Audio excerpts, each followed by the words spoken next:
I never imagined that a broken bedroom light would lead to the most honest conversation of my life, or that a woman named Monica would look me straight in the eye and say something so raw it would change both our worlds forever.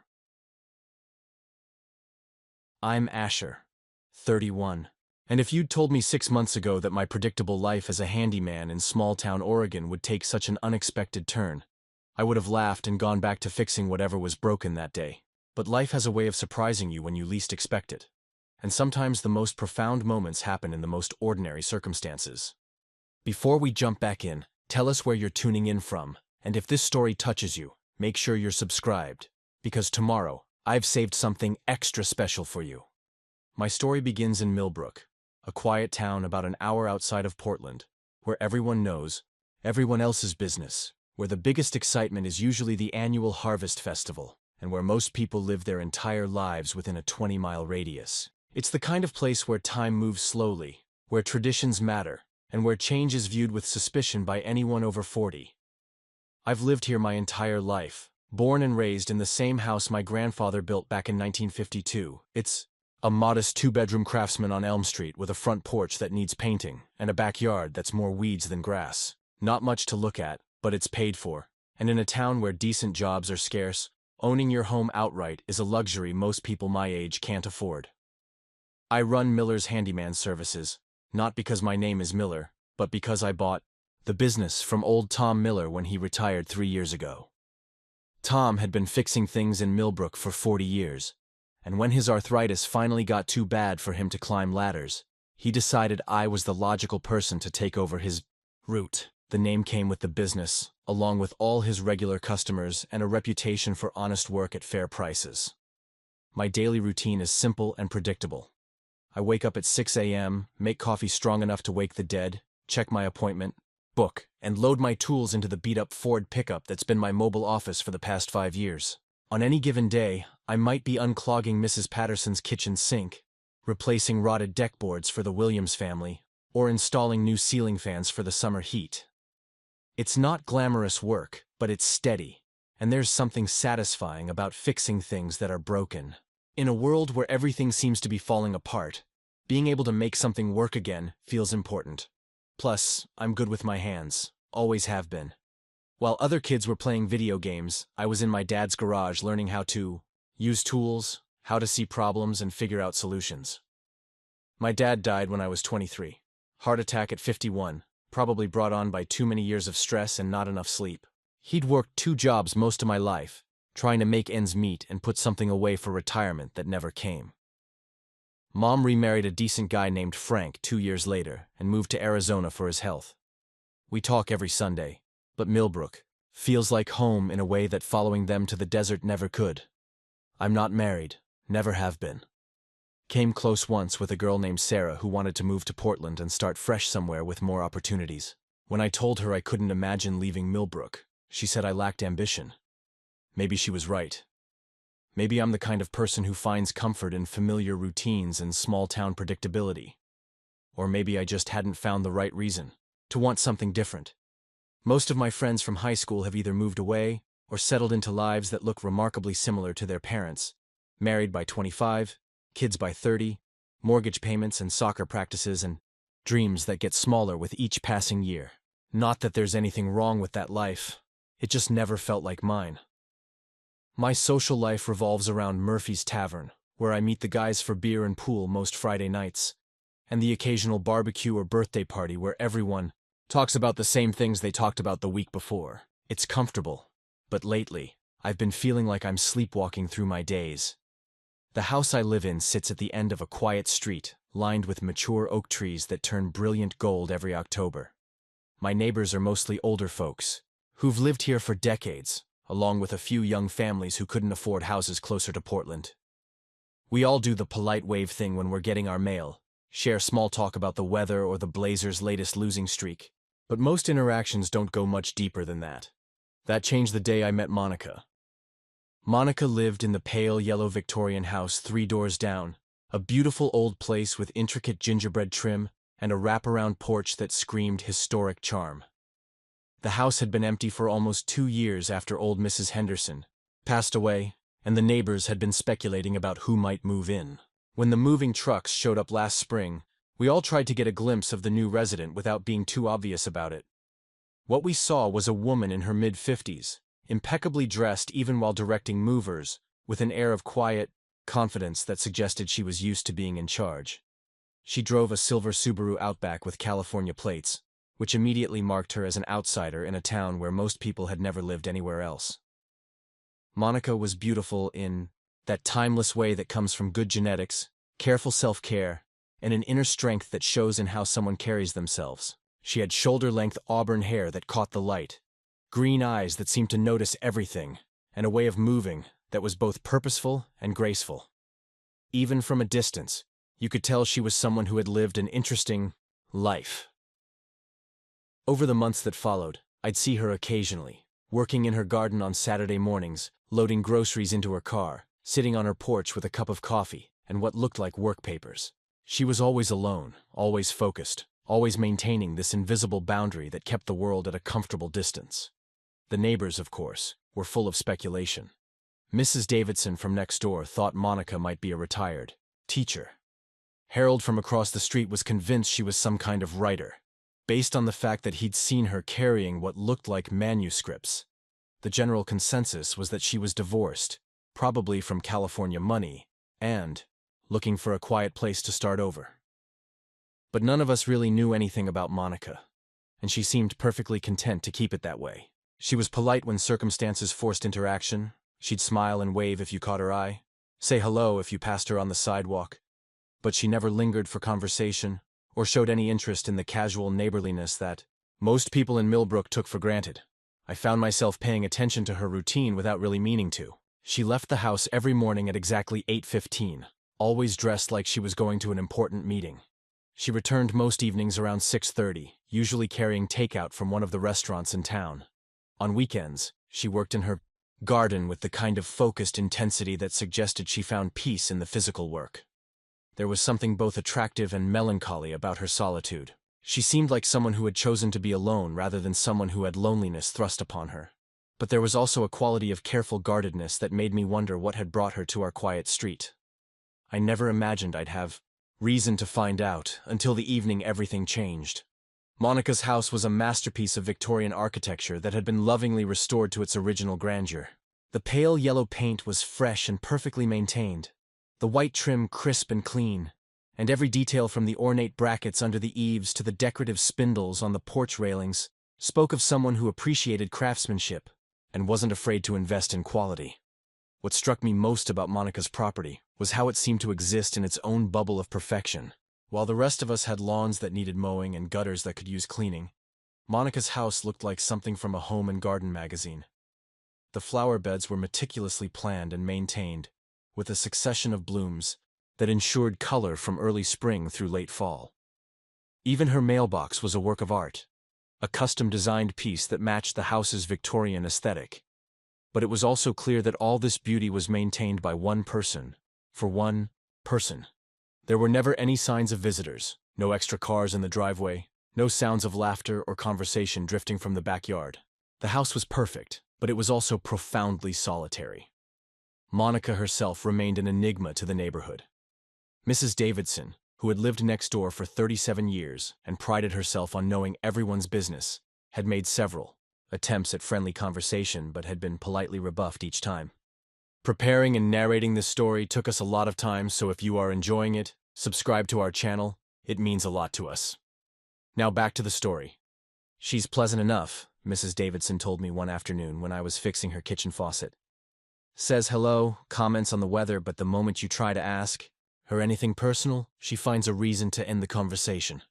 Very private, that one." Harold Peterson, who lived across the street and spent most of his retirement watching the neighborhood from his front porch, had developed elaborate theories about Monica's background. "I'm telling you, she's got to be some kind of executive," he insisted when I replaced a broken porch light for him. "You see how she dresses for work? Those aren't teacher clothes or nurse clothes. Those are power suits.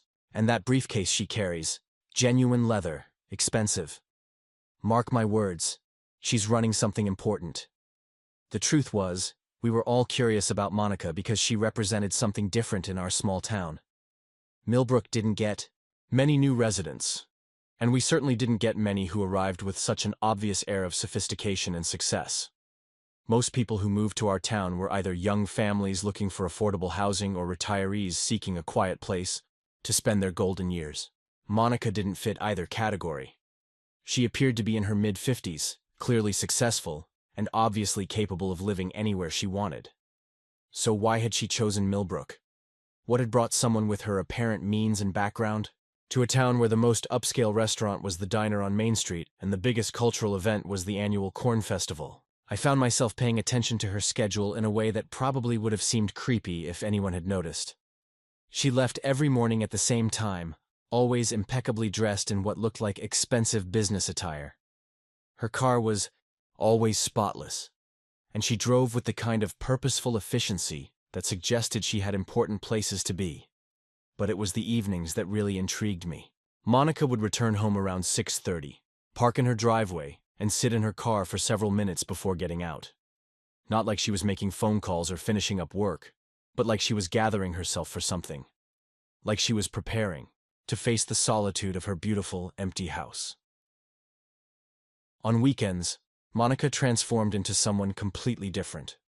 Gone were the business suits and briefcase, replaced by jeans, comfortable shirts, and gardening gloves. She would spend hours working in her yard, and these were the only times I ever saw her look truly relaxed. She had a natural grace with plants, the kind of intuitive understanding that comes from genuine love rather than just aesthetic appreciation.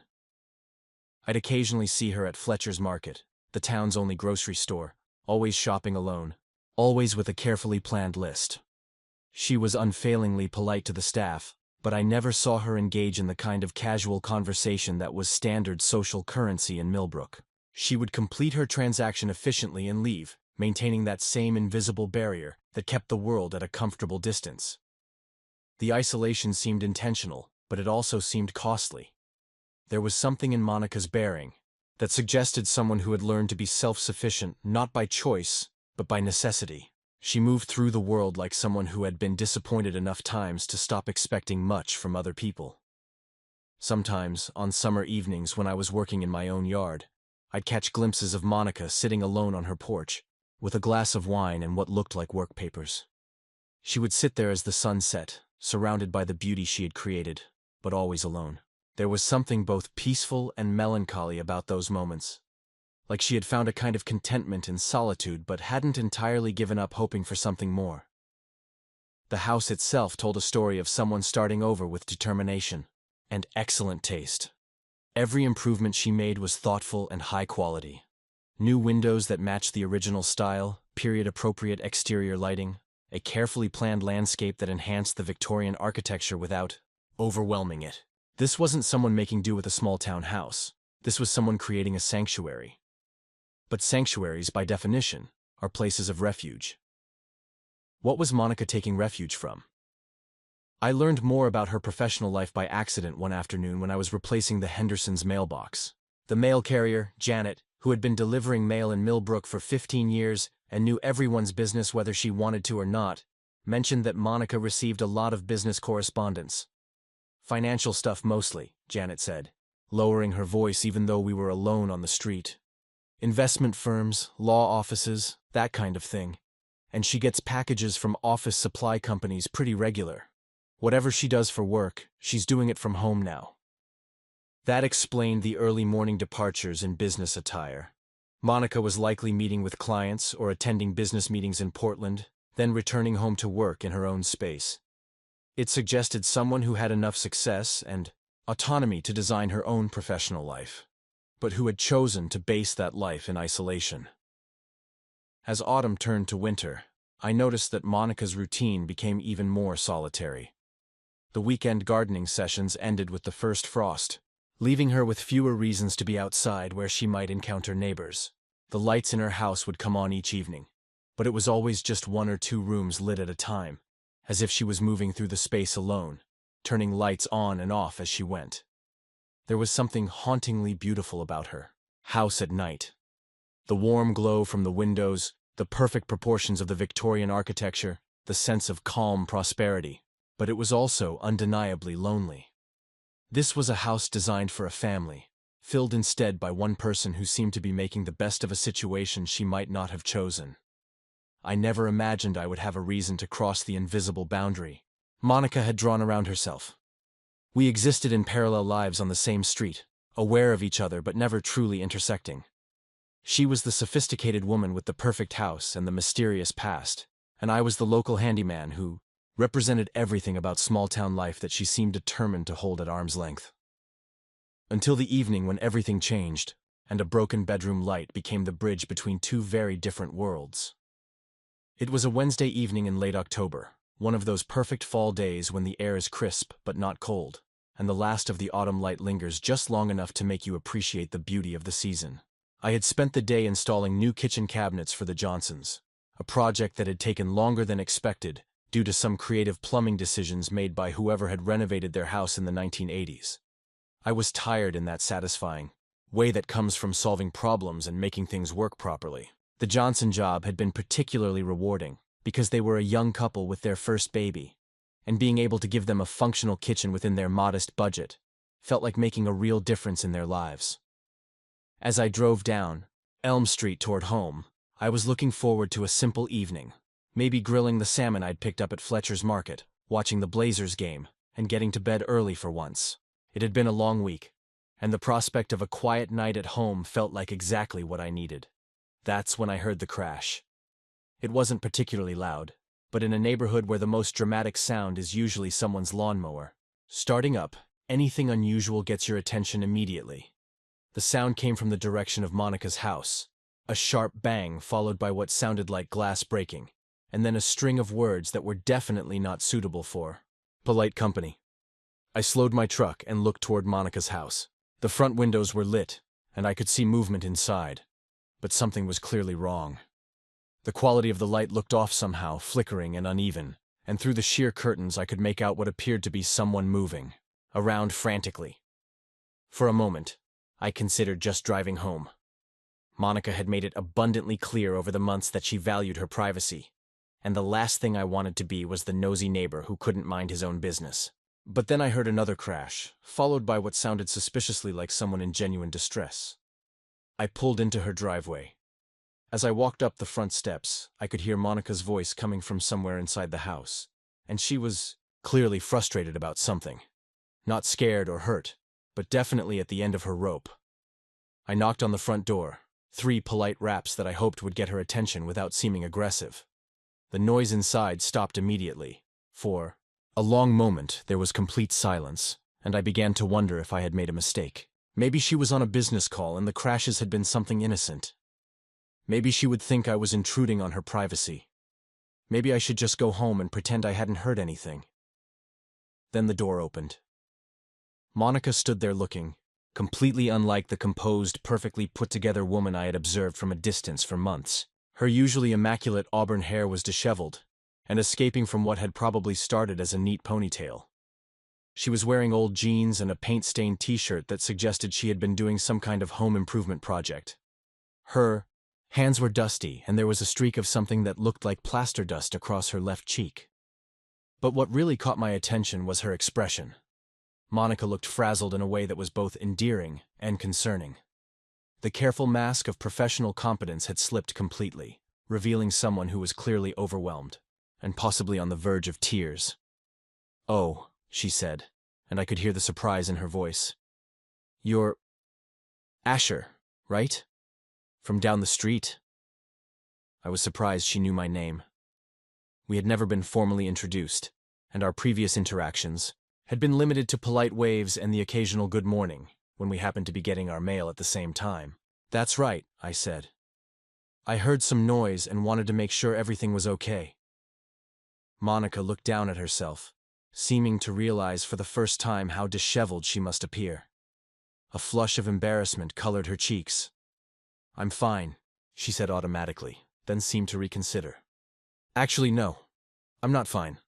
I'm having what you might call a minor domestic catastrophe." She gestured helplessly toward the interior of the house, where I could see evidence of whatever project had gone wrong.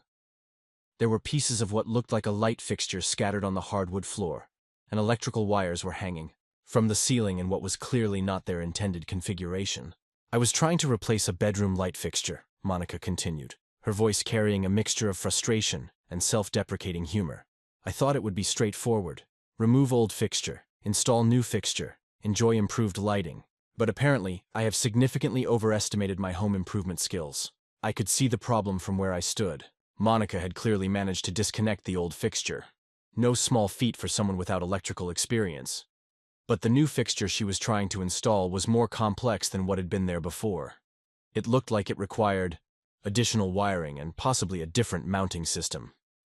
"I'm an electrician," I said, offering what I hoped was a reassuring smile. "Well, more of a general handyman, but electrical work is definitely in my wheelhouse. Would you like me to take a look?" Monica hesitated, and I could see her weighing the options. Accept help from a neighbor she barely knew, or continue struggling with a problem that was clearly beyond her current skill set. Her need for independence was clearly warring with her practical recognition that she was in over her head. "I don't all want to impose," she said finally. "I'm sure you have better things to do with your evening than rescue a neighbor from her own incompetence." "Not really," I said honestly. "And it's not incompetence. Electrical work is tricky, especially in older houses. Most people would have called a professional from the start."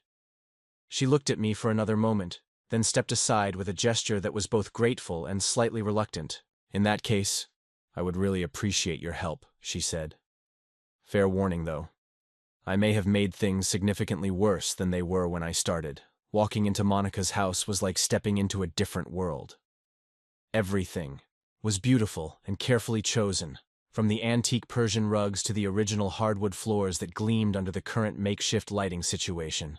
The walls were painted in sophisticated colors that somehow managed to be both warm and elegant, and every piece of furniture looked like it had been selected for both beauty and quality.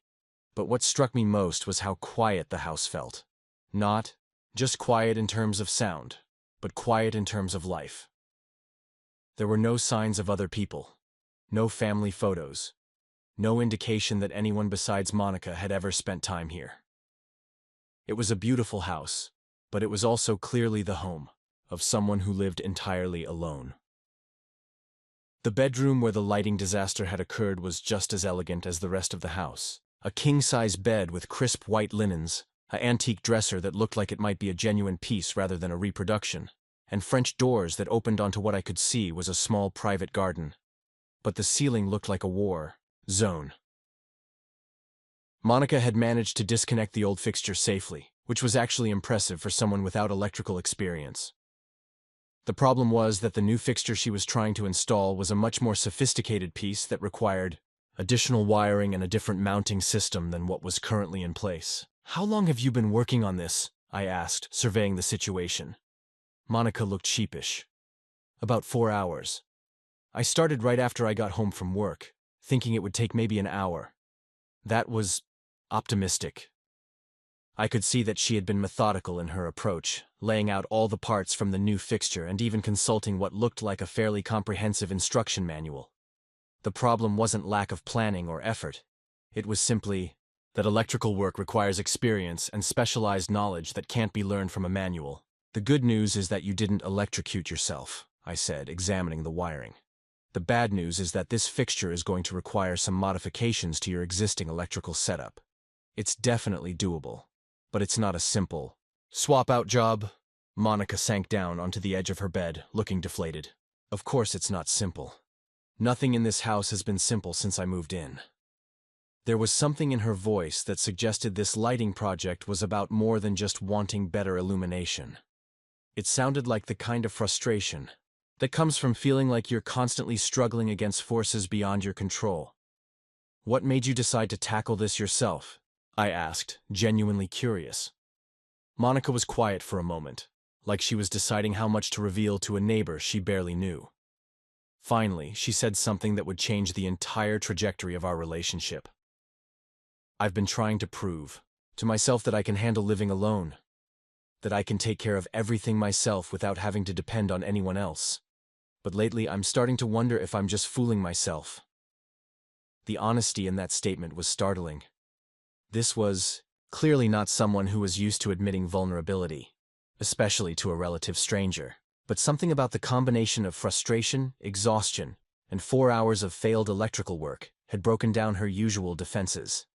And in that moment, looking at this accomplished, beautiful woman sitting on her bed surrounded by the debris of her failed home improvement project, I realized that Monica wasn't the untouchable, perfectly composed person I had imagined from a distance. She was someone who was struggling with the same basic human challenges that we all face, just doing it alone in a house that was too big and too quiet for one person. I set my toolbox down on Monica's hardwood floor and began examining the electrical situation more closely.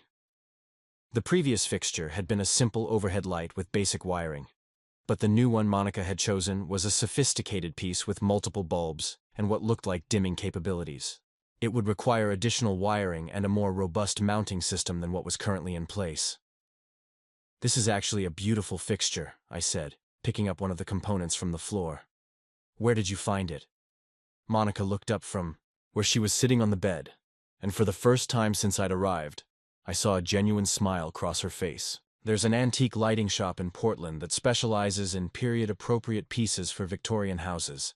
I've been looking for the right bedroom fixture for months."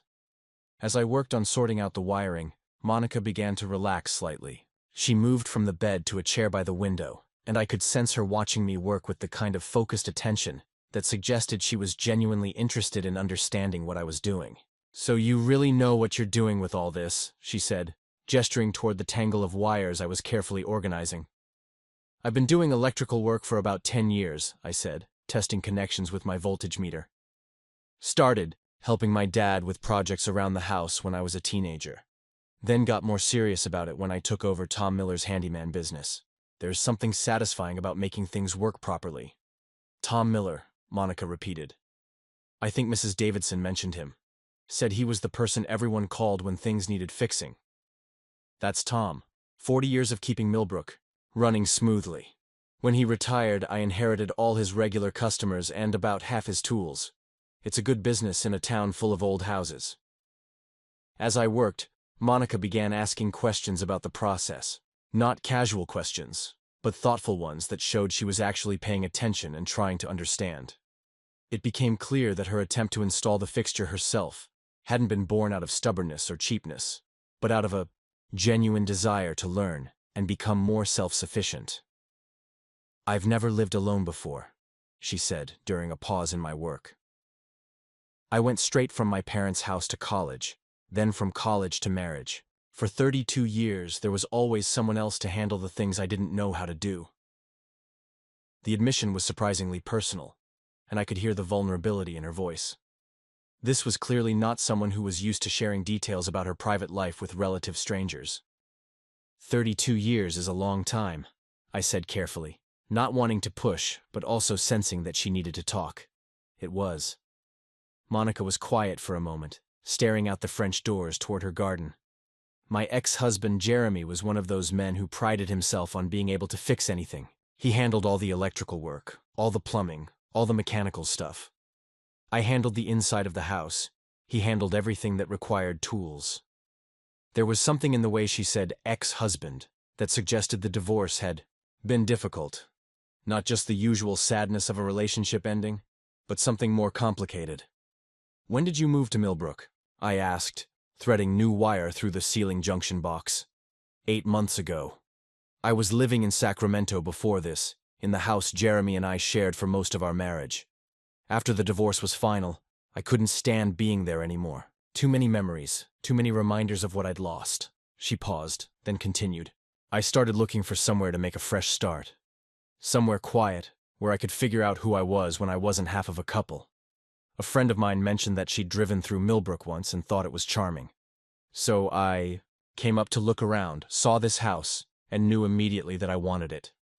"It's a beautiful house," I said, securing the new mounting bracket to the ceiling. "Someone put a lot of love into restoring it."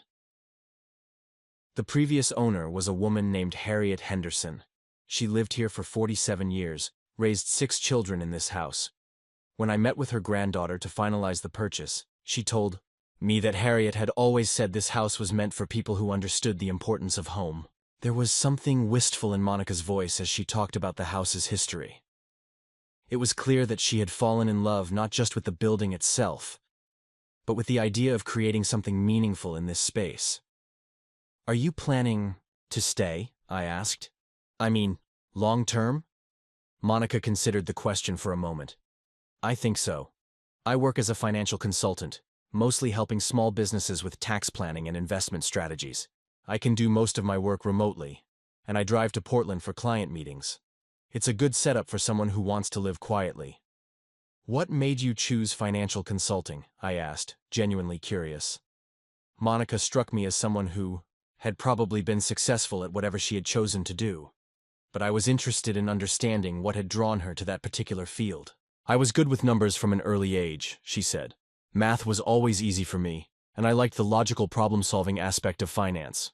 I started working for a large firm right out of college, worked my way up to senior consultant over about 15 years. When Jeremy and I got divorced, I decided I wanted to work for myself instead of a big corporation. That must have been scary, starting your own business in your 50s. Monica laughed, but it wasn't entirely a happy sound. Terrifying, actually, but also liberating. For the first time in my adult life, every decision about my career was entirely my own. No one else's priorities to consider, no one else's timeline to accommodate. As I connected the final wires and prepared to install the new fixture, Monica continued talking. It was like the combination of the intimate setting and the practical nature of the work had created a space where normal social barriers didn't apply. "The hardest part about starting over," she said, "isn't the practical stuff like learning to fix light fixtures or managing finances on a single income. It's the loneliness. I didn't realize how much of my social life was tied to being married until I wasn't married anymore." I looked up from my work, struck by the honesty of that admission. "What do you mean?" "Couple friends," Monica explained. "Jeremy and I had a social circle that was built around being a couple. When we got divorced, I discovered that most of our friends felt like they had to choose sides, and apparently they chose his side. Suddenly, I went from having a full social calendar to spending most of my time alone." There was pain in her voice, but also a kind of resigned acceptance that suggested she had come to terms with this reality, even if she didn't like it. "Is that why you moved to Millbrook? To get away from all that?" "Partly," Monica said, "but also because I wanted to see if I could build a life that was entirely my own. In Sacramento, I was always running into reminders of my old life. Here, I get to decide who I want to be." I finished connecting the fixture and flipped the switch. The new light came on perfectly, casting a warm, even glow throughout the bedroom. The difference was dramatic. The room immediately felt more welcoming and sophisticated. "There," I said, stepping back to admire the result. "That's much better." Monica stood up and looked around the room, and I could see genuine pleasure in her expression.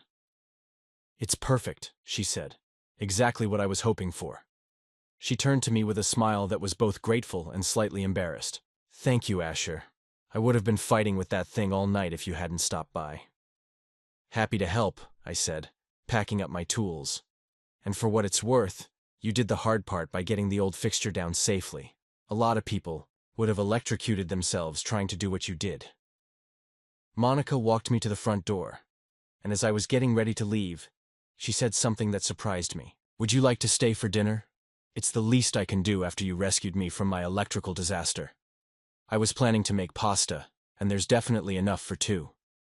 The invitation was clearly spontaneous, and I could see her second-guessing herself even as the words left her mouth. But there was also something hopeful in her expression, like she was testing whether the connection we had just established could extend beyond the practical matter of fixing her light. "I'd like that," I said, and meant it. Monica's kitchen was like something from a design magazine. Gleaming granite countertops, professional-grade appliances, and copper pots hanging from a wrought iron rack above the island. But what struck me most was how pristine everything looked, as if it had been designed more for admiration than daily use. "I should warn you," Monica said as she moved around the kitchen with practiced efficiency. "I'm still getting used to cooking, for one person. I tend to make enough food for a small army out of habit." She pulled ingredients from the refrigerator and pantry with the kind of organized precision that suggested someone who approached even simple tasks with careful planning. Fresh herbs, imported pasta, what looked like homemade marinara sauce, a bottle of wine that probably cost more than I typically spent on groceries in a week. This is way more elaborate than my usual dinner, I admitted, sitting at the kitchen island and watching her work. I'm more of a sandwich and beer kind of guy most nights. Monica smiled as she put water on to boil. Jeremy used to say that I overcomplicated everything, including meals. He was probably right, but I like the ritual of cooking. It gives me something to focus on besides work or... She trailed off, seeming to catch herself before saying something too personal. Besides what? I asked gently. She was quiet for a moment, concentrating on opening the wine with more attention than the task really required. Besides thinking too much about how quiet this house gets in the evenings. The admission hung in the air between us. It was such a simple statement, but it carried the weight of someone who was still adjusting to a fundamental change in how she lived her life. How long were you married? I asked. 32 years. We met in college, got married right after graduation. I was 22, he was 24. We thought we had everything figured out. Monica poured 2 glasses of wine and handed one to me. It's funny how naive you can be at that age.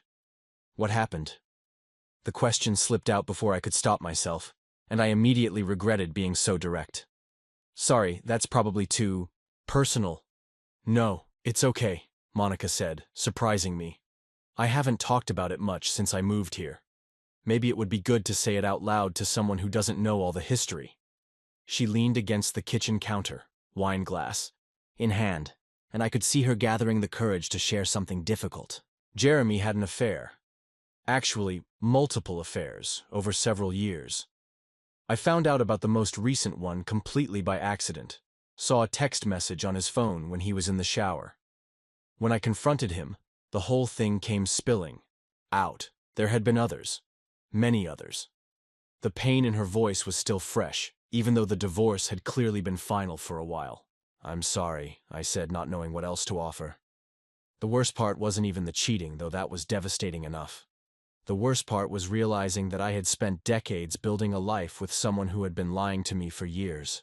It made me question everything I thought I knew about my own judgment, my own worth. Monica moved to check the pasta, using the task as a way to compose herself. When she turned back to me, I could see tears threatening at the corners of her eyes. Jeremy told me that the affairs didn't mean anything, that they were just about excitement and novelty. He said I had become too predictable, too comfortable, that living with me was like living with a roommate rather than a lover. The cruelty of that statement took my breath away. Here was this beautiful, intelligent, accomplished woman, and her husband had made her feel like she was somehow insufficient. That says everything about him, and nothing about you, I said firmly. Monica gave me a grateful look, but I could see she didn't entirely believe it. Maybe. But it's hard not to internalize those kinds of words when they come from someone who's supposed to know you better than anyone else. She served the pasta, and we moved to her dining room, where the table was set with china that looked like it had been in someone's family for generations. Even this simple dinner felt formal and elegant in a way that made me acutely aware of the differences in our backgrounds and lifestyles. Is that why you wanted to learn to fix things yourself? I asked as we ate. To prove you could be self-sufficient? Monica nodded. After the divorce, I was determined to prove that I didn't need anyone for anything, that I could handle every aspect of my life completely independently. It became almost an obsession. And how's that working out for you? She laughed, but it was a rueful sound. Well, as you witnessed tonight, it has its limitations. But it's about more than just practical skills. It's about trying to rebuild my confidence in my own capabilities. We ate in comfortable silence for a few minutes, and I found myself studying Monica's face in the soft light from her dining room chandelier. She was beautiful, but it was the kind of beauty that came from intelligence and character rather than just good genetics. There was something compelling about the way she moved through the world with such apparent confidence while clearly struggling with deep insecurities. "Can I ask you something?" Monica said suddenly, her voice softer than it had been all evening. "Of course."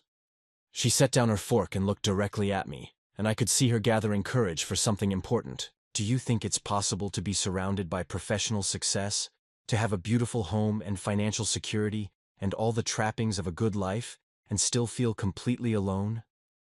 The question was so honest and vulnerable that it made my chest tight. This wasn't casual dinner conversation. This was someone asking for help understanding something fundamental about her own experience.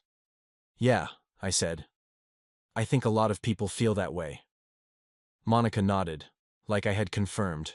Something she had been thinking about for a long time. I have clients who depend on me. I have a house I love. I have enough money to live comfortably. By any objective measure, I should be happy. But most days, I feel like I'm just going through the motions. She paused, then said something that would change everything between us. At 55, I sleep alone every night. I wake up alone. I eat most of my meals alone. I celebrate my successes alone and deal with my failures alone. I thought that learning to be independent would make me feel strong and capable. Instead, it's just made me realize how isolated I've become. The raw honesty of that statement hit me like a physical blow. Here was this successful, beautiful woman admitting that her carefully constructed life was missing the most basic human need, genuine connection with another person. She looked at me directly, and I could see her struggling with whether to say more. Finally, she took a deep breath and asked, "Want to change that?" Monica's question hung in the air between us, and I could see the vulnerability in her eyes as she waited for my response. This wasn't a casual invitation, or even necessarily a romantic proposition. It was someone admitting to a profound loneliness and asking if another human being was willing to help fill that void. "I'd like that," I said simply.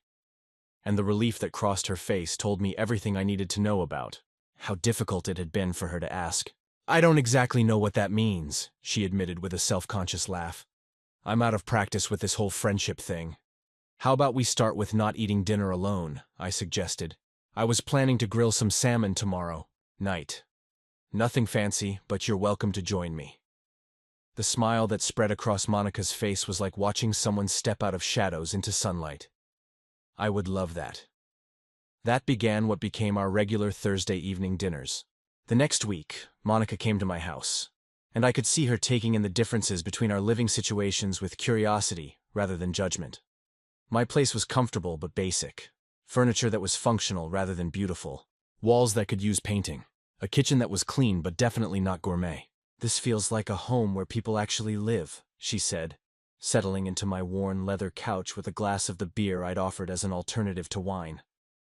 As opposed to my house, which sometimes feels more like a museum. Exhibit titled, "Woman Living Alone in Victorian Splendor." I laughed, but I could hear the truth underneath her joke. Monica's house was beautiful, but it was also carefully controlled in a way that suggested someone who was afraid of mess, chaos, or anything that might suggest imperfection. Over the following weeks, our dinners became the anchor point of both our weeks. Sometimes Monica would cook elaborate meals that showcased her considerable culinary skills. Sometimes I would attempt to make something edible with varying degrees of success. Often, we would just order pizza and sit on my porch talking until late into the evening. Monica turned out to be an excellent storyteller with a dry sense of humor that caught me off guard. She would tell me about her more eccentric clients. The restaurant owner who insisted on conducting all business meetings at his establishment so he could ensure proper ambiance. The boutique owner who wanted to claim her entire wardrobe as a business expense because I am the brand. "How do you manage to keep a straight face during meetings like that?" I asked one evening, as she recounted a client who wanted to write off his collection of vintage motorcycles as marketing materials. "Years of practice," Monica said. "And the knowledge that behind every ridiculous request is usually someone who's genuinely trying to make their dream work. They're just not always realistic about the financial aspects." In return, I shared stories from my handyman calls. The elderly woman who had been living with a dangerous electrical panel for years because she was too proud to admit she couldn't afford proper repairs. The young couple who had attempted to install a hot tub without understanding load requirements and ended up shorting out half their neighborhood. But our conversations went deeper than work stories. Monica began sharing details about her marriage and divorce that revealed the depth of damage Jeremy had inflicted on her self-esteem.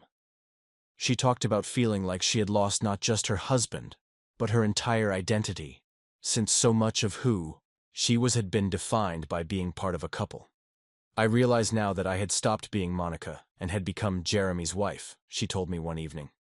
"I made decisions based on what he wanted, chose activities he would enjoy, even decorated our house according to his preferences. When the marriage ended, I had to figure out who I was when I wasn't trying to please someone else.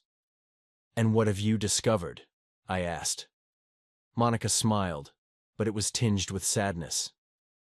"That I actually like a lot of things I thought I didn't like. I love gardening, which Jeremy always said was a waste of time. I enjoy cooking elaborate meals, which he thought was showing off. I like having fresh flowers in every room, which he considered frivolous. Sounds like you're getting to know yourself pretty well. I'm trying, but it's hard to trust your own preferences when you've spent 30 years deferring to someone else's." I found myself sharing things with Monica that I had never told anyone else. I talked about my dad's death and how it had made me cautious, about planning for the future, since it could all disappear without warning. I told her about my fear that I was wasting my life in Millbrook, but also my fear that leaving would mean giving up the only sense of home I had ever known. "Do you ever think about leaving?" Monica asked one evening as we sat on my porch watching the sunset. "Sometimes. When I was younger, I thought I'd eventually move to Portland or maybe Seattle, find a bigger pond to swim in. But then my dad died, and my mom moved away, and somehow staying here felt like honoring something important. What about now?" I considered the question. "Now I think maybe home isn't about the place as much as it is about the people in it." Monica was quiet for a moment, and when she looked at me, there was something different in her expression. "That's a lovely way to think about it." Our friendship developed a comfortable rhythm. Thursday dinners became Tuesday coffee sessions, which became weekend project consultations when Monica decided to tackle various improvements around her house. I helped her install new cabinet hardware in her kitchen, taught her how to properly maintain her garbage disposal, and showed her the basics of electrical safety so she could handle simple tasks herself. In return, Monica helped me organize my chaotic filing system, taught me how to cook something more sophisticated than grilled meat and vegetables, and even helped me pick out new furniture for my living room when I finally admitted that my college-era couch had seen better days. "You have good instincts," she told me one Saturday afternoon as we arranged the new furniture. "You just needed someone to encourage you to trust them." "Is that your professional opinion, Dr. Monica?" "That's my personal opinion," she said, and something in her tone made me look at her more closely. "What?" "I was just thinking that you've done something for me that I didn't know I needed." "What's that?" "You've reminded me that I can be myself with another person without having to perform or pretend or try to be what I think they want me to be." The gratitude in her voice was overwhelming, and I realized that what we had built together was something neither of us had expected, but both of us desperately needed. Not romance, not a replacement for what we had lost, but something entirely new, a friendship based on mutual respect and genuine affection. For the first time in months, neither of us was eating dinner alone. Our friendship might have continued developing peacefully if it hadn't been for the scrutiny of a small town, where everyone knows everyone else's business. Millbrook was the kind of place where any deviation from the norm became immediate fodder for speculation, and a 26-year age gap between dinner companions was definitely worth talking about. The first sign of trouble came from my own circle. I was having my usual Friday night beer with the guys at Murphy's Tavern, when Stefan, who worked construction and had never been shy about sharing his opinions, decided to weigh in on my social life. "So what's the deal with you and the rich lady? From California?"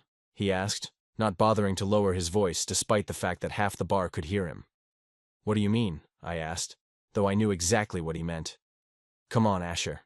The whole town's talking about it. You're over there every week, helping her with projects, having dinner. She's old enough to be your mother." "She's 24 years older than me, not old enough to be my mother," I corrected, immediately regretting that I was dignifying the conversation with specifics. "Whatever. Point is, what's a successful woman like that want with a handyman? Either she's looking for a boy toy to make her feel young again, or she's planning to use you for cheap labor around that fancy house of hers." The accusation stung because it reduced something meaningful to the most cynical possible interpretation.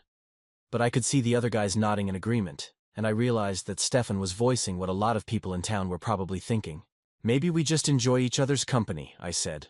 "Right," Stefan snorted. "A sophisticated financial consultant and a guy who fixes toilets for a living. What could you possibly have to talk about?" The dismissive tone made me angry, but I also couldn't shake the seed of doubt his words planted. Was I being naive about Monica's motivations? Was our friendship as genuine as it felt, or was I serving some purpose I didn't understand? The doubt got worse when I encountered Monica's world more directly. She had mentioned that her daughter Callie was coming to visit for a long weekend, and Monica seemed nervous about the visit in a way that suggested their relationship was complicated. Callie arrived on a Friday afternoon in a BMW that probably cost more than I made in 2 years. She was in her late 20s, beautiful in that effortless way that comes from good genetics and expensive maintenance, with her mother's intelligence but none of her warmth. When Monica introduced us at Fletcher's Market on Saturday morning, Callie looked me over like I was a suspicious appliance she was considering returning. "So you're the handyman," she said, managing to make my profession sound like some kind of character flaw. "That's me," I replied, trying to keep things light. "Mom's told me about you. She says you've been very helpful with projects around the house." There was something pointed about the way she emphasized helpful that made it clear she had theories about my motivations. Monica, sensing the tension, tried to redirect the conversation. "Callie, Asher fixed that bedroom light fixture that was giving me so much trouble. Remember how I was complaining about it when we talked last month?" "Right," Callie said. "And now you have dinner together every week." The accusation in her voice was unmistakable. She thought I was taking advantage of her mother's loneliness, possibly even planning to manipulate my way into Monica's finances. I couldn't entirely blame her for being protective, but it hurt to be seen as some kind of predator when my intentions were completely innocent. Later that evening, Monica called me, and I could hear the strain in her voice. "I'm sorry about Callie. Today," she said, "she's protective, sometimes overly so." "She thinks I'm using you," I said. Monica sighed. "She thinks I'm vulnerable and making poor decisions." According to Callie, moving to a small town and befriending the local handyman is evidence that I'm having some kind of breakdown. "What do you think?" There was a long pause. "I think Callie is scared that I'm going to get hurt again. But I also think she doesn't understand that I'm stronger than she gives me credit for." But the biggest complication came from someone I hadn't expected. Jeremy, Monica's ex-husband. I was at Monica's house on a Tuesday evening, helping her install new shelving in her home office, when a car pulled into her driveway. Through the window, I saw a man in his late 50s get out of an expensive sedan and walk toward the front door with the kind of confident stride that suggested he was used to being welcome wherever he went. "Who's that?" I asked. Monica looked out the window and her face immediately went pale. "That's Jeremy. What is he doing here?" Jeremy let himself in through the front door without knocking, calling out, "Monica, we need to talk about the Callie situation." When he walked into the office and saw me kneeling on the floor with a drill in my hand, his expression went from surprised to suspicious to openly hostile in about 3 seconds. Jeremy was exactly what I had expected based on Monica's descriptions. Expensively dressed, artificially tan, with the kind of practiced charm that probably served him well in business, but felt calculating in personal interactions. He looked me over with unconcealed disdain. "You must be the handyman," he said, making my profession sound like a communicable disease. "Jeremy, this is Asher," Monica said, her voice carefully controlled. "Asher, this is Jeremy, Callie's father." Jeremy extended his hand for what turned out to be one of those unnecessarily firm handshakes that insecure men use to establish dominance. "Interesting," he said, still gripping my hand longer than necessary. "Monica never mentioned she was dating." "Again, we're not dating," Monica said quickly. "Asher is a friend who helps me with projects around the house." "A friend?" Jeremy repeated, making it sound ridiculous. "How progressive of you." What followed was 20 minutes of the most uncomfortable conversation I had ever experienced. Jeremy made a series of increasingly pointed comments about Monica's phase and her tendency to be impulsive when she's feeling vulnerable. He questioned my background, my intentions, and my qualifications to be spending time with someone of Monica's caliber. "You know, Monica's always had a soft spot for strays," he told me while Monica was in the kitchen getting him coffee. "Wounded, birds, struggling artists, people who need fixing. It's admirable, really, but not always practical." The implication was clear. I was Monica's latest charity case, a broken person she was trying to help out of misguided compassion. When Monica returned, Jeremy continued his assault on our friendship, framing his criticism as concern for her well-being. Just worried about you, Monica. You're starting over, building a new life, probably feeling lonely. It would be easy for someone to take advantage of that. I watched Monica's face grow paler as Jeremy spoke, and I could see her beginning to doubt herself, beginning to wonder if maybe everyone was right about our friendship being inappropriate or unwise. Jeremy, I think you should go, she said quietly. I'm just looking out for your best interests, he replied. Call me when you're ready to think about this situation more clearly. After he left, Monica and I sat in her living room in uncomfortable silence. I could see her withdrawing, second-guessing everything about our friendship. Maybe everyone has a point, she said finally, not looking at me. Maybe I am being naive about this. Maybe I'm so desperate for companionship that I'm not thinking clearly about what's appropriate. The doubt in her voice was heartbreaking, and I realized that all the progress we had made in building trust and connection was being undermined by people who thought they knew what was best for us. The weeks following Jeremy's visit were torture. Monica pulled back from our friendship in subtle but unmistakable ways. Our regular Tuesday dinners became sporadic, canceled at the last minute due to work obligations that I suspected were just excuses.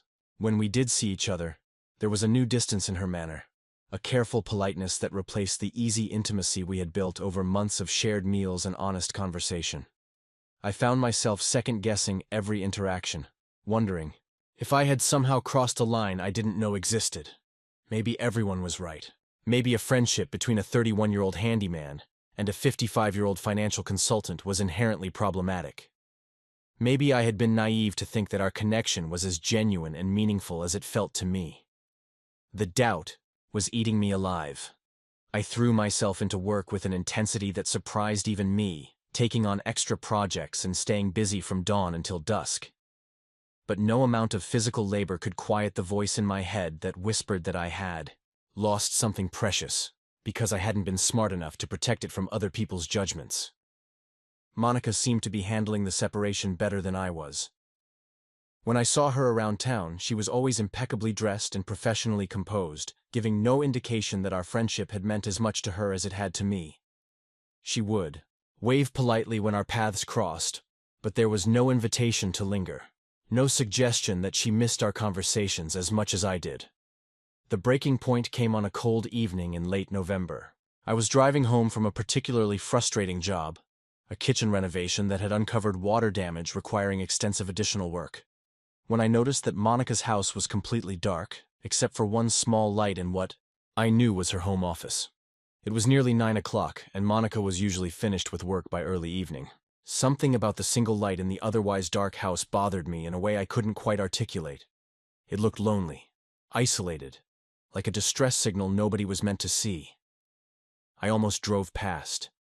Monica had made it clear that she wanted distance between us, and the last thing I wanted to be was the pushy neighbor who couldn't take a hint. But something about that solitary light nagged at me. I parked my truck and sat in my driveway for 10 minutes. Debating whether to check on her or respect the boundaries she had established. Finally, concern won out over pride.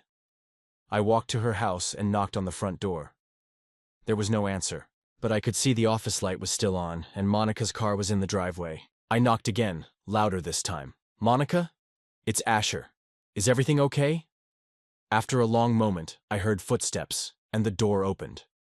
Monica stood there, looking completely unlike the composed woman I was used to seeing. Her hair was disheveled, her eyes were red from crying, and she was wearing old sweatpants and a t-shirt that suggested she had been home for hours. "Oh," she said, and I could hear the surprise and embarrassment in her voice. "Asher, what are you doing here? I saw your light on and wanted to make sure everything was okay. You looked like you were working pretty late." Monica glanced back toward her office, then looked at me with an expression I couldn't quite read. For a moment, I thought she was going to tell me everything was fine and send me away. Then her face crumpled. "No," she said quietly. "Everything is definitely not okay." She stepped aside, and I followed her into the house. The living room was scattered with papers, and I could see financial documents spread across every surface. Monica's laptop was open on the coffee table, and the screen showed what looked like spreadsheets with a lot of red numbers. "What's going on?" I asked. Monica sat down heavily on her couch, and I could see that she was completely overwhelmed. "I'm losing my business," she said, her voice flat with exhaustion. "3 of my biggest clients have terminated their contracts in the past 2 weeks. Without their retainers, I can't make my mortgage payments past January." The words hit me like a physical blow. "What happened? I thought your business was doing well." "It was," Monica said, running her hands through her hair. "But apparently word has gotten around about my personal situation.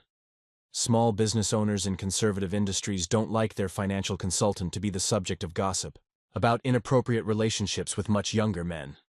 The implications of what she was saying slowly sank in. Our friendship, the thing that had brought both of us so much happiness and companionship, was destroying Monica's professional reputation and threatening her financial security. "Jeremy," I said, understanding immediately.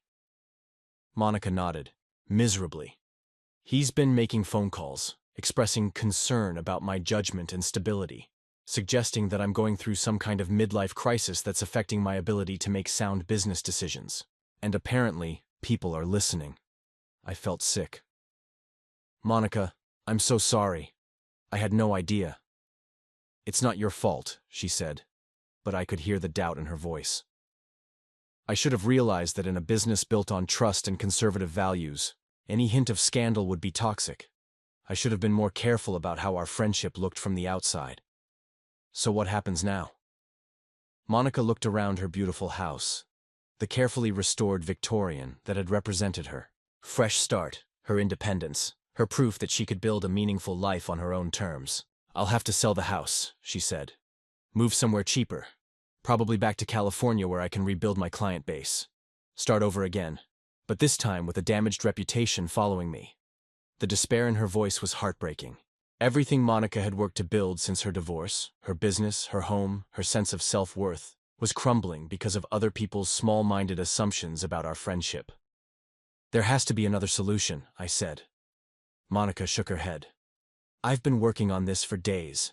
I've run every possible scenario. Without those major clients, the numbers just don't work. I can't sustain the business or afford the house." She looked at me with tears in her eyes. "I think Jeremy was right. I think I let my loneliness cloud my judgment. I thought I could have a normal friendship with someone without considering how it would look or what it might cost me."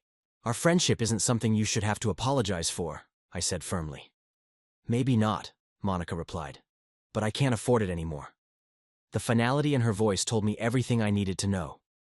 This wasn't just about money or business reputation. This was Monica deciding that the cost of our connection was too high, that she would rather sacrifice our friendship than risk losing everything else she had worked to build.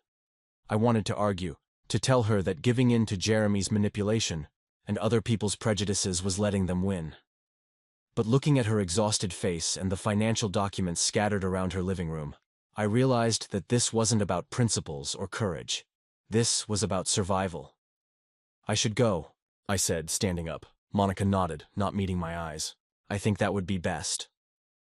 As I walked to the door, I turned back one more time. "For what it's worth, Monica, these past few months have been the best part of my year. Whatever happens next, I don't regret any of it." She looked up at me then, and I could see that she was fighting back tears. "Neither do I," she whispered. But as I left her house and walked back to my truck, I knew that something precious had been broken, and I wasn't sure it could ever be repaired. The small-town prejudices and family pressures that we had tried to ignore had finally won, and both Monica and I were going to pay the price for daring to find connection across the artificial boundaries that other people insisted on maintaining. I didn't sleep that night. I lay in bed staring at the ceiling, replaying the conversation with Monica, and feeling increasingly angry about the whole situation. By morning, I had made a decision that probably wasn't smart, but felt absolutely necessary. I was going to find out exactly what Jeremy had been telling people, and I was going to see if there was anything I could do to counter the damage. My first stop was Fletcher's Market, where gossip flowed as freely as the coffee at the customer service counter. Mrs. Patterson, who had lived in Millbrook for 60 years and knew everyone's business, was usually a reliable source of information about what people were saying around town. "Oh, honey," she said when I casually brought up Monica's name. "I heard she's been having some troubles. Business problems. From what I understand, such a shame too. She seemed like such a nice woman. What kind of business problems? I asked, trying to sound merely curious rather than desperately concerned. Mrs. Patterson lowered her voice conspiratorially. Well, I heard from my cousin who works at the bank that she's been asking about refinancing options. And apparently, some of her clients have been expressing concerns about her personal situation. What personal situation? Oh, the rumors about her and that young man who's been spending so much time at her house. People are saying she's not making sound decisions, that maybe she's going through some kind of crisis that's affecting her judgment. The casual way Mrs. Patterson repeated what were obviously Jeremy's talking points made my stomach turn. These weren't organic concerns from the community. This was a deliberate campaign to destroy Monica's reputation. My next stop was Murphy's Tavern, where I found Stefan and a few other guys having their usual lunch break beers. I sat down with them and steered the conversation toward Monica, hoping to understand how widely Jeremy's poison had spread. Yeah, I heard about that situation, Stefan said, when I mentioned Monica's business troubles. Her ex-husband was in here a few weeks ago, having drinks with some of the business owners. Real concerned about her state of mind, from what I could tell. Jeremy was here? Sure was. Bought around for everyone, very friendly guy. Said he was worried about his ex-wife, that she'd been making some questionable decisions since the divorce. Suggested that maybe people should be careful about trusting their finances to someone who wasn't thinking clearly. The calculated nature of Jeremy's campaign became clearer with every conversation. This wasn't random gossip or organic community concern. This was a systematic effort to destroy Monica's professional reputation by questioning her personal judgment. I spent the rest of the day talking to people around town, and the picture that emerged was both infuriating and heartbreaking. Jeremy had been making the rounds for weeks, positioning himself as the concerned ex-husband worried about Monica's emotional stability. He had been careful never to make direct accusations, but the implications were clear. Monica was having some kind of breakdown, making poor personal choices, and possibly not competent to handle other people's financial affairs. The most damaging conversation had apparently happened with Robert Henderson, who owned the largest construction company in the area and had been one of Monica's biggest clients. According to what I heard, Jeremy had convinced Robert that Monica's relationship with a much younger man was evidence of poor judgment that could extend to her professional decision-making. By evening, I was furious, but also more determined than ever to find a way to help Monica. I couldn't undo the damage Jeremy had already caused, but maybe I could at least expose his motivations and methods. That's when I remembered something Monica had mentioned months ago about the divorce settlement. She had said that Jeremy had been required to pay substantial alimony and that he had been bitter about the financial arrangements. What if this campaign against her reputation wasn't just about controlling her personal life? What if there was a financial motive? I called my friend Roberta, who worked as a paralegal at the law firm that handled most of the legal work in Millbrook. Roberta and I had dated briefly in high school, and we had remained friends despite the fact that she was now married with 2 kids. More importantly, she had access to public records and knew how to research legal documents. I need a favor, I told her when she answered the phone. Can you look up information about a divorce settlement? Specifically, anything that might be public record about alimony arrangements? That's a weird request, even for you, Roberta said. What's this about?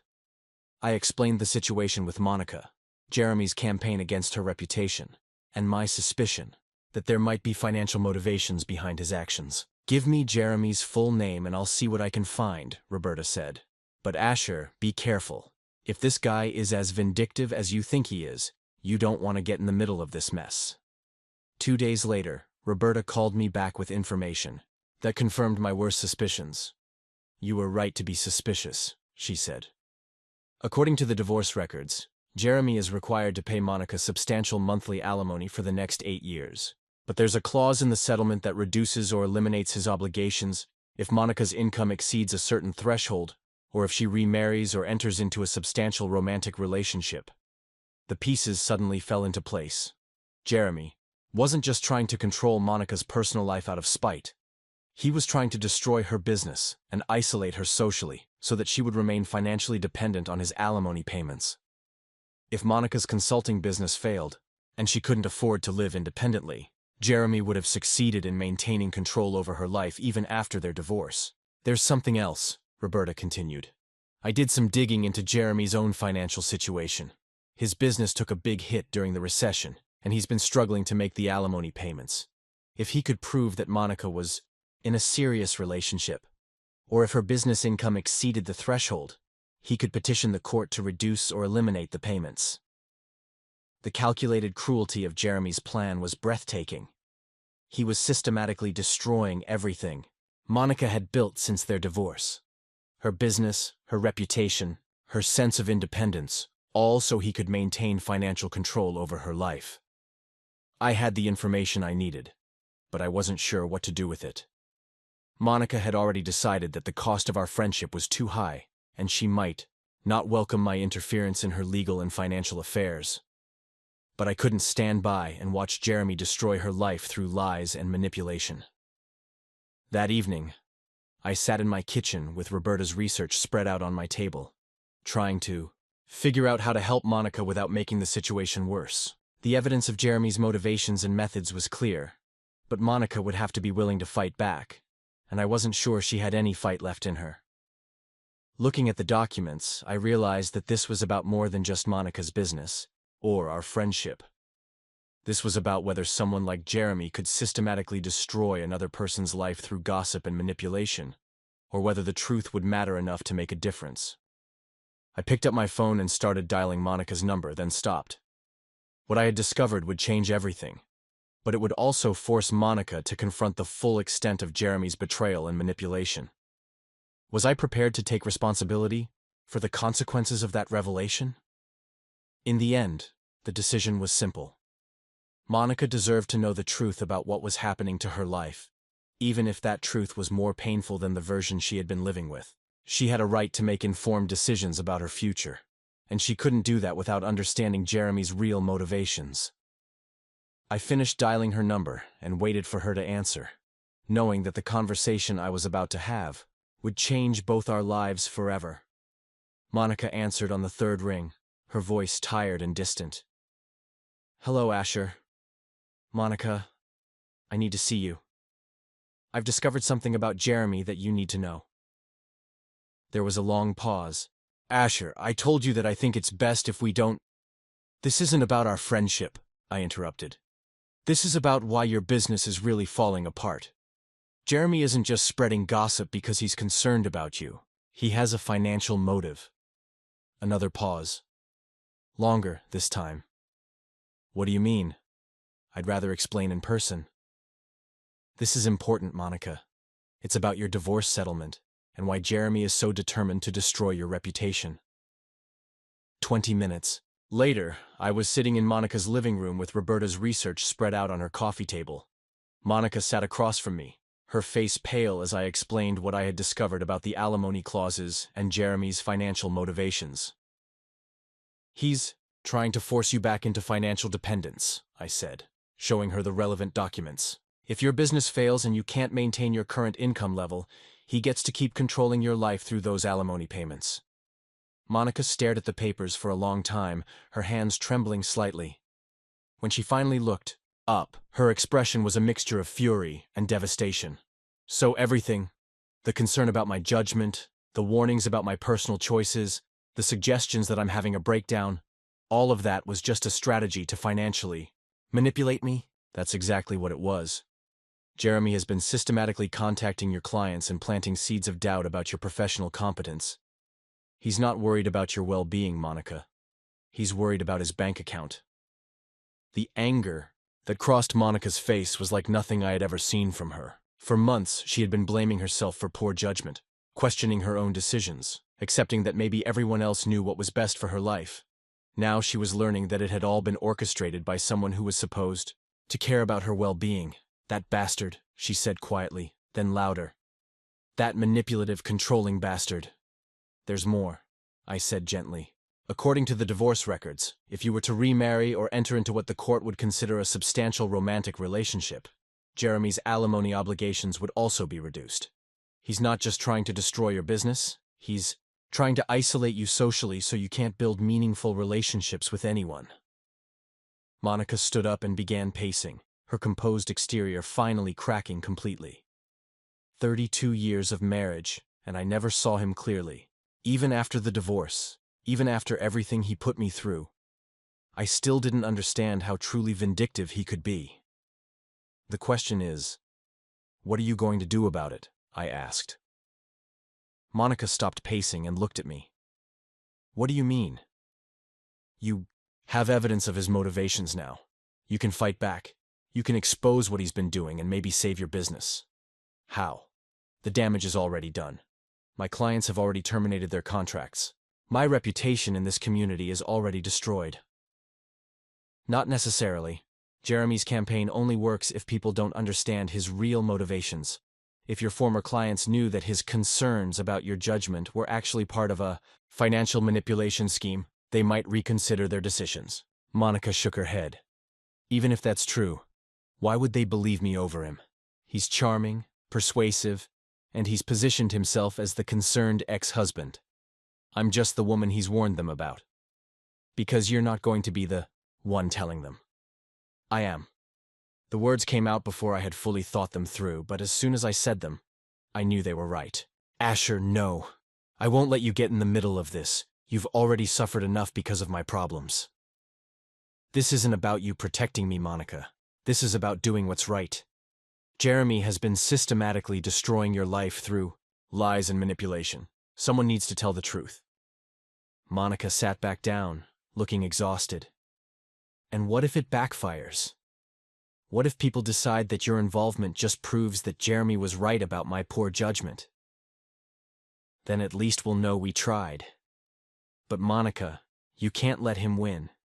You can't let someone destroy everything you've built through calculated cruelty, and then just accept it as inevitable. For a long moment, Monica was quiet, staring at the evidence of Jeremy's manipulations spread across her coffee table. When she finally looked up, there was something different in her expression. Not just anger, but determination. What did you have in mind? The plan we developed was simple but required courage from both of us. I would approach Monica's former clients directly, not to defend our friendship, but to present them with the evidence of Jeremy's financial motivations and let them draw their own conclusions about the reliability of his concerns. The first conversation was with Robert Henderson, whose construction company had been Monica's largest client. I found him at his office on a Friday afternoon, and I could see the surprise on his face when I walked in. Asher, what brings you here? I need to show you something about Monica's ex-husband that I think you should know before you make any final decisions about her services. I laid out the documentation that Roberta had helped me gather. The divorce settlement with its alimony clauses, the evidence of Jeremy's financial struggles, and a timeline showing how his concerns about Monica had coincided perfectly with his reduced ability to make support payments. Robert studied the papers carefully, his expression growing more serious as he understood the implications. So, you're telling me that Jeremy's warnings about Monica's judgment were actually part of a scheme to financially manipulate her? That's exactly what I'm telling you. Jeremy doesn't care about Monica's well-being or professional competence. He cares about maintaining control over her life and reducing his financial obligations. Robert leaned back in his chair, clearly processing this new information. And what's your stake in this, Asher? Why are you bringing this to me? It was the question I had been dreading, but I answered as honestly as I could. Monica is my friend, not my girlfriend, not some inappropriate relationship that Jeremy wants everyone to think it is, but a genuine friend who has helped me understand things about myself that I never knew before. I can't stand by and watch someone destroy her life through lies and manipulation. Robert nodded slowly. You know, I always thought it was strange how insistent Jeremy was about Monica's supposed problems. Most ex-husbands don't stay that involved in their former wives' business affairs. Over the next week, I had similar conversations with Monica's other former clients. The response wasn't universal. Some people had already made up their minds and weren't interested in reconsidering their decisions. But enough of them were willing to look at the evidence objectively that Monica was able to restore most of her lost business. The turning point came when Robert Henderson not only resumed his contract with Monica, but also recommended her services to 2 other business owners who were looking for financial consulting. Word began to spread that Jeremy's campaign against Monica had been motivated by financial self-interest rather than genuine concern, and the community's perception of the situation shifted dramatically. Monica's transformation during this period was remarkable to watch. The self-doubt and apologetic demeanor that had characterized her behavior for weeks disappeared, replaced by the confident, capable woman I had first admired from a distance. She hired a lawyer to review her divorce settlement and explore options for holding Jeremy accountable for his interference with her business. "I spent so many years letting Jeremy define my reality," she told me one evening as we sat on her porch, sharing dinner for the first time in weeks. "Even after the divorce, I was still giving him the power to make me doubt myself." And now?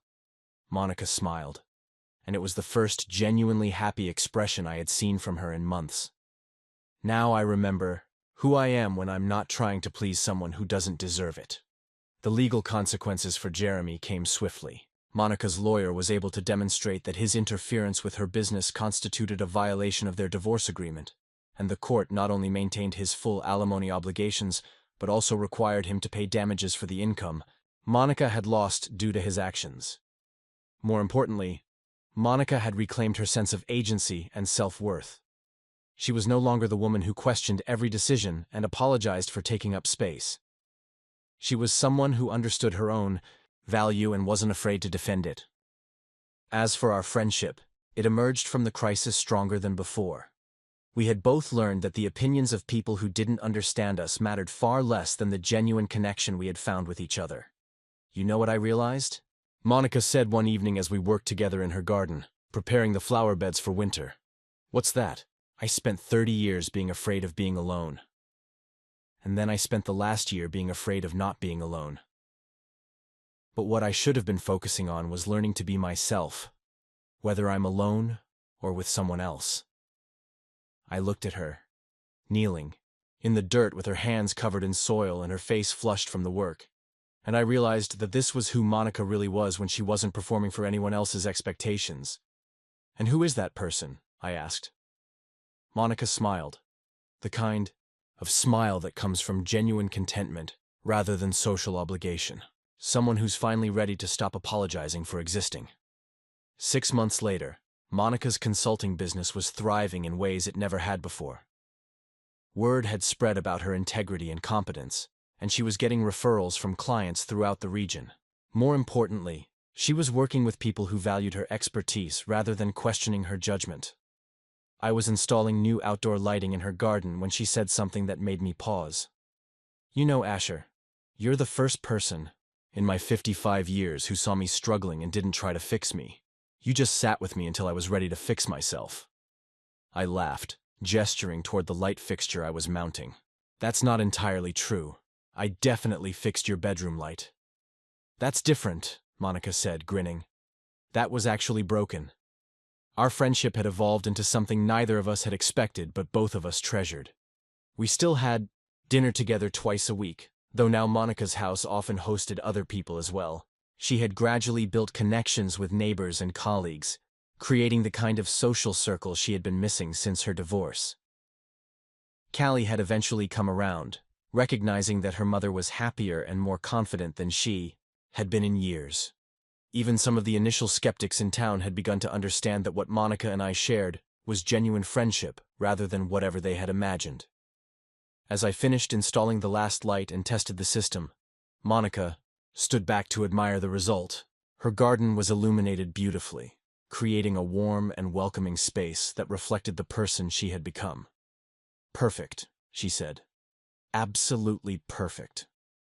Looking at Monica in her garden, surrounded by the beauty she had created and the life she had built on her own terms, I realized that sometimes the most profound connections aren't romantic. Sometimes they're just two people brave enough to be honest about being human, supporting each other through the complicated work of becoming who they're meant to be.